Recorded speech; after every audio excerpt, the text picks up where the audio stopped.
Hello everyone, I'm Nick Mullane and I'm hoping to discuss the pros and cons of TSA officers being armed. This is uh, a problem that has been in the spotlight pretty much for the majority of my adult life.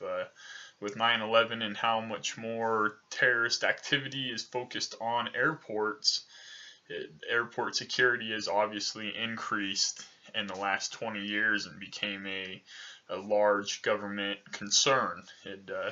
It's a problem that I don't think will ever go away and something that we really need to consider. Now, there's a lot of pros and cons to the TSA officers being armed. From an article from CNN, it was written back in March of 2015, so it's a little bit out of date, but it follows uh, a attack. There was a guy that attacked the airport with a machete. He had Mazel Tov cocktails in his bag and smoke bombs, and potentially could have done a lot of damage. Luckily, a sheriff's deputy was able to stop him and prevent it. However, we have to look at kind of the front line of the people or the TSA officers.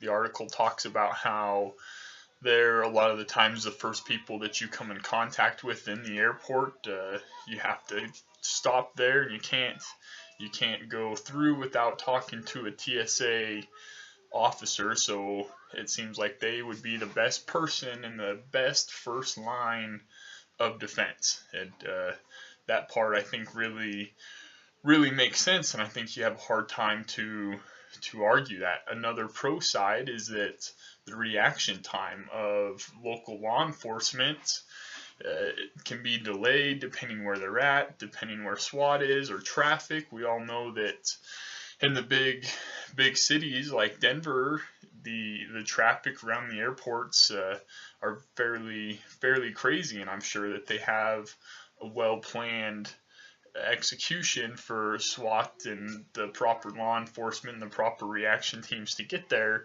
but they're still not on site. And when you're in a crisis like that, seconds truly can save lives. So if we can find a way to shave off 5 minutes or even 30 seconds of having qualified individuals on site, that's something we definitely need to explore. Those are the two biggest pros to arming the TSA officers. Now we need to focus on the cons.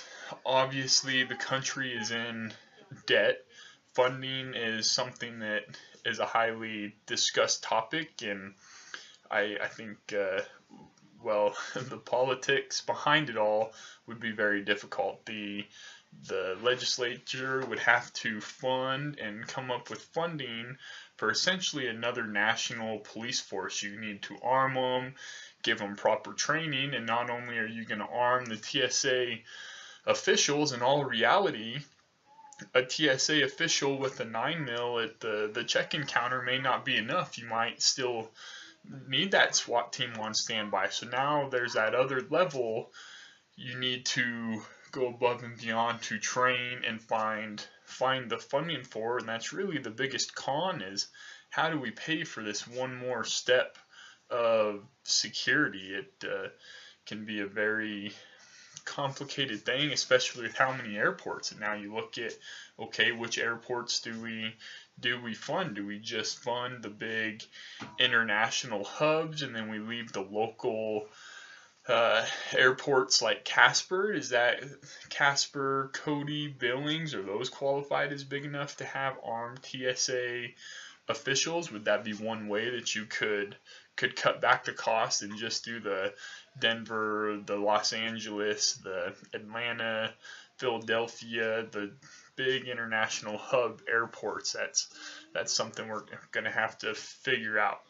In the article, it also talks about how in recent events, and now keep in mind this was back in 2015, so I'm sure it's progressed even more, but they've been working on getting a delegated reaction time from the local law enforcement. So it sounds like there's been more working hand in hand between the airports and the local law enforcement, so that everybody is on the same page, getting those entryways for the local law enforcement, and maybe making sure that there's a team on standby within just a couple minutes so that everything can go down smooth. So overall, the biggest pro of arming these officers would be to potentially stop a threat that much quicker.